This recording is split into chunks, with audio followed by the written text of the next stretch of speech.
Assalamualaikum warahmatullahi wabarakatuh.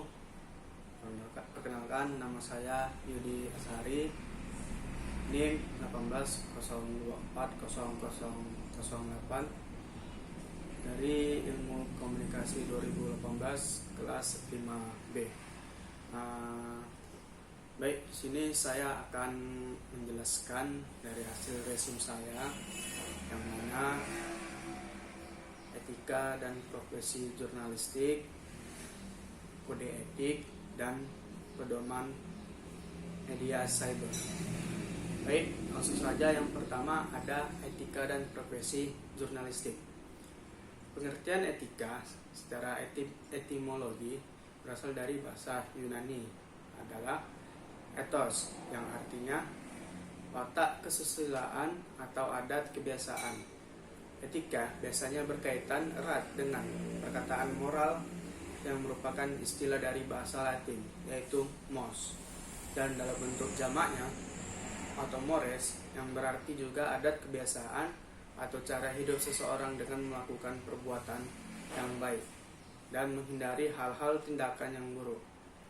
Etika dan moral lebih kurang sama pengertiannya, tetapi dalam kegiatan sehari-hari terdapat perbedaan, yaitu moral untuk penilaian perbuatan yang dilakukan, sedangkan etika adalah untuk pengkajian sistem nilai-nilai yang berlaku.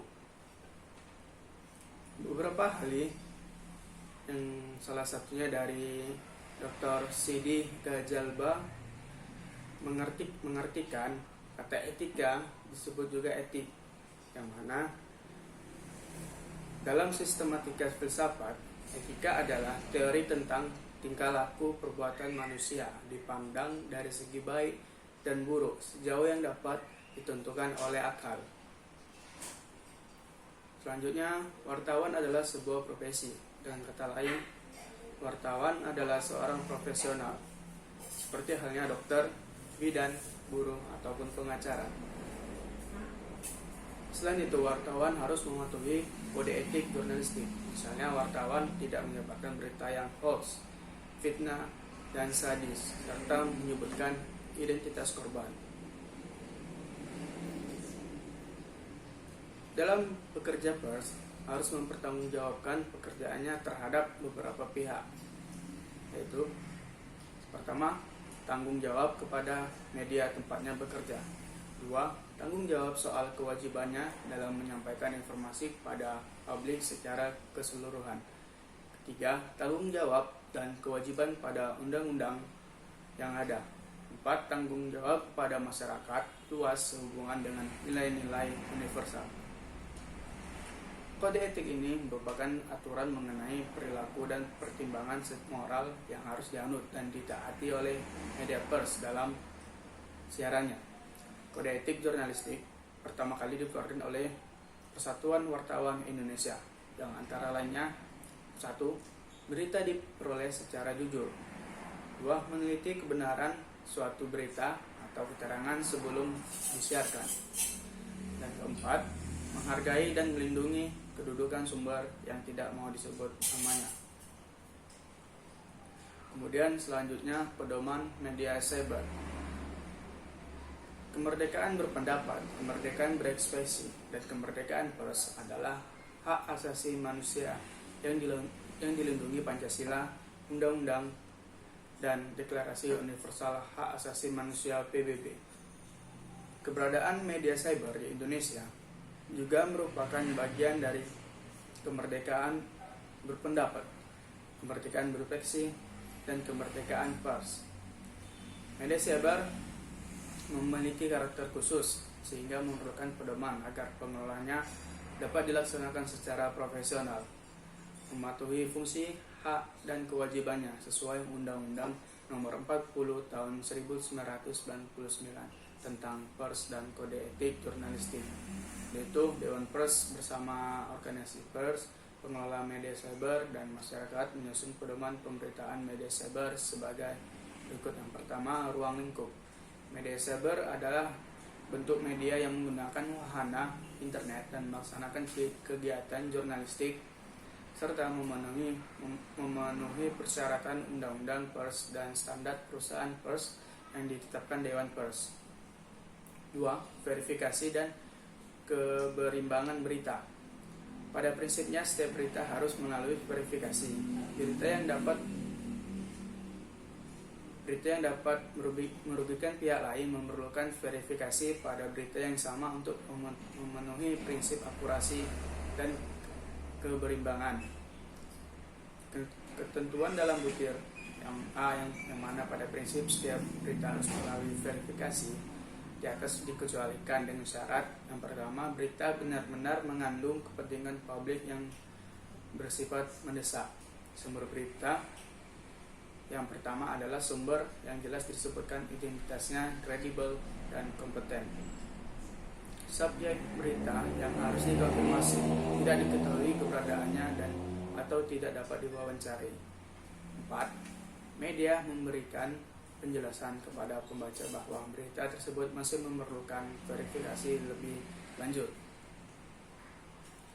Dan poin yang keempat, setelah memuat berita sesuai dengan butir poin C, mewajibkan meneruskan upaya verifikasi dan setelah verifikasi didapatkan, hasil verifikasi dicantumkan pada berita pemuktahiran atau update dengan tautan yang pada berita yang belum terverifikasi. Kemudian yang ketiga, isi buatan pengguna atau user generated content.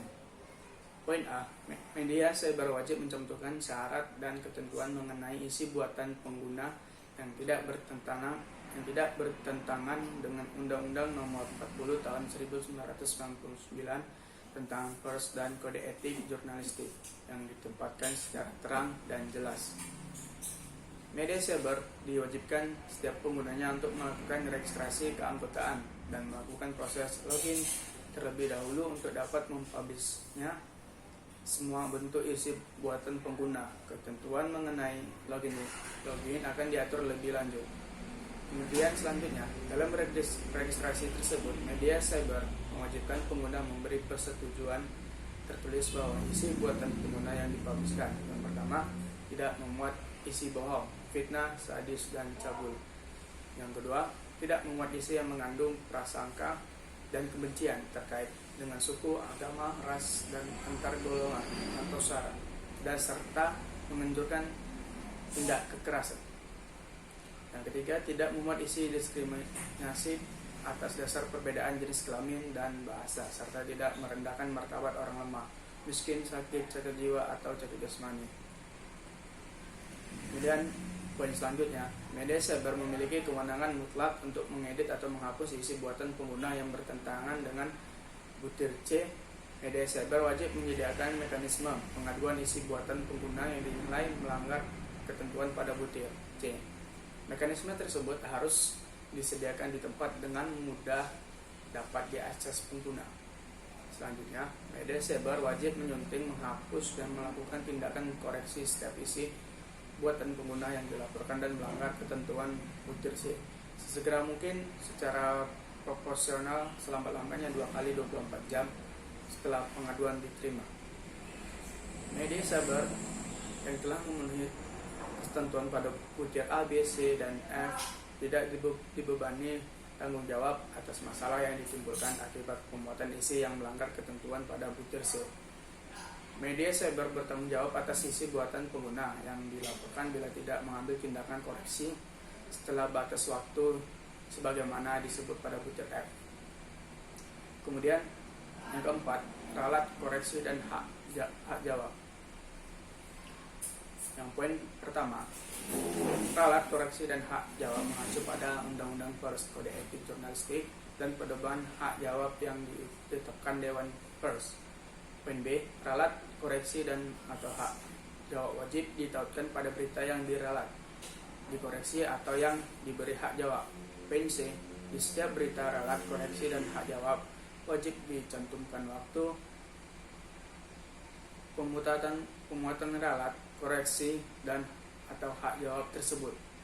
Kemudian poin D, bila suatu berita media cyber tertentu disebarluaskan media cyber antara cyber lain, maka yang pertama tanggung jawab media cyber membuat berita terbatas pada berita yang dipubliskan di media cyber tersebut atau media cyber yang berada di bawah otoritas teknisnya.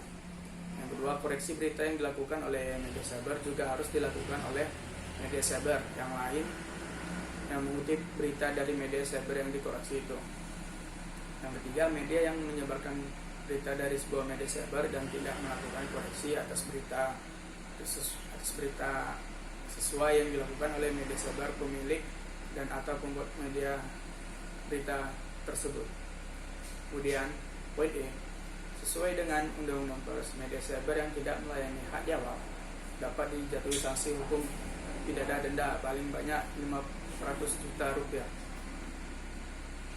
Kemudian selanjutnya yang kelima, pencabutan berita. Pada poin A, berita yang sudah dipubliskan tidak dapat dicabut karena alasan pensensoran dari pihak luar redaksi kecuali terkait masalah sara, kesusilaan, masa depan anak, pengalaman trauma korban, atau berdasarkan pertimbangan khusus lain yang ditetapkan Dewan Pers. Kemudian selanjutnya 6, iklan.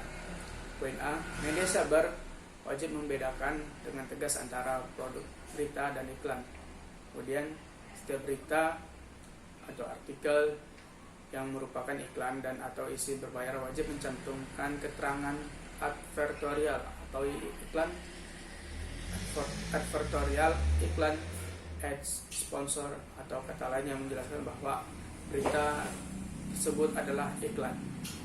Kemudian 7, hak cipta. Media cyber wajib menghormati hak cipta sebagaimana diatur dalam peraturan perundang-undangan yang berlaku. Kemudian yang ke-8, pencantuman pedoman. Media cyber wajib mencantumkan pedoman berita cyber ini di medianya secara terang dan jelas. Kemudian yang ke-9, sengketa. Penilaian akhir atas sengketa mengenai pelaksanaan pedoman pemberitaan media cyber ini diselesaikan oleh Dewan Pers. Kemudian selanjutnya poin yang terakhir ada kode etik jurnalistik. Merupakan himpunan etika profesi kewartawanan. Wartawan selain dibatasi oleh ketentuan hukum seperti Undang-Undang Pers Nomor 40 Tahun 1999 juga harus berpegang kepada kode etik jurnalistik. Tujuannya yaitu agar wartawan bertanggung jawab dan menjalankan profesinya yang mencari dan menyajikan informasi. Atas dasar itu, wartawan Indonesia menetapkan dan menaati kode etik jurnalistik. Yang pertama, wartawan Indonesia bersikap independen, menghasilkan berita yang akurat, berimbang, dan tidak beretikat buruk. Yang kedua, wartawan Indonesia menempuh cara-cara yang profesional dalam melaksanakan tugas jurnalistik. Yang ketiga, wartawan Indonesia selalu menguji informasi, memberikan secara berimbang, tidak mencampurkan fakta dan opini yang menghakimi serta menerapkan asas praduga tak bersalah. 4. Wartawan Indonesia tidak membuat berita bohong, fitnah, sadis, dan cabul. Wartawan Indonesia tidak menyebutkan dan menyiarkan identitas korban kejahatan susila dan tidak menyebutkan identitas anak yang menjadi pelaku kejahatan. Wartawan Indonesia tidak menyalahgunakan profesi dan tidak menerima suap. Wartawan Indonesia memiliki hak pola untuk melindungi narasumber yang tidak bersedia diketahui identitas maupun keberadaannya, menghargai ketentuan embargo informasi latar belakang dan off the record sesuai dengan kesepakatan. Wartawan Indonesia tidak menulis atau menyiarkan berita berdasarkan prasangka atau diskriminasi terhadap seseorang atas dasar perbedaan suku, ras, warna kulit, agama, jenis kelamin, dan bahasa, serta tidak merendahkan martabat orang lemah, miskin, sakit, cacat jiwa, atau cacat jasmani. Wartawan Indonesia menghormati hak narasumber yang tentang kehidupan pribadinya kecuali untuk kepentingan publik. Kemudian kode etik setidaknya ada 5 fungsi, yaitu yang pertama, melindungi keberadaan seseorang profesional dalam berkiprah di bidangnya. Yang kedua, melindungi masyarakat dari malapraktik oleh praktisi yang kurang profesional. Yang ketiga, mendorong persaingan sehat antar praktisi. Yang keempat, mencegah kekurangan antar rekan profesi. Yang kelima, mencegah manipulasi informasi oleh narasumber. Kemudian ada asas kode etik jurnalistik. Yang pertama, asas demokrasi, asas profesional, asas moralitas, asas supremasi hukum. Sekian dari hasil resume saya. Apabila ada kekurangan dan saya memohon maaf. Assalamualaikum warahmatullahi wabarakatuh.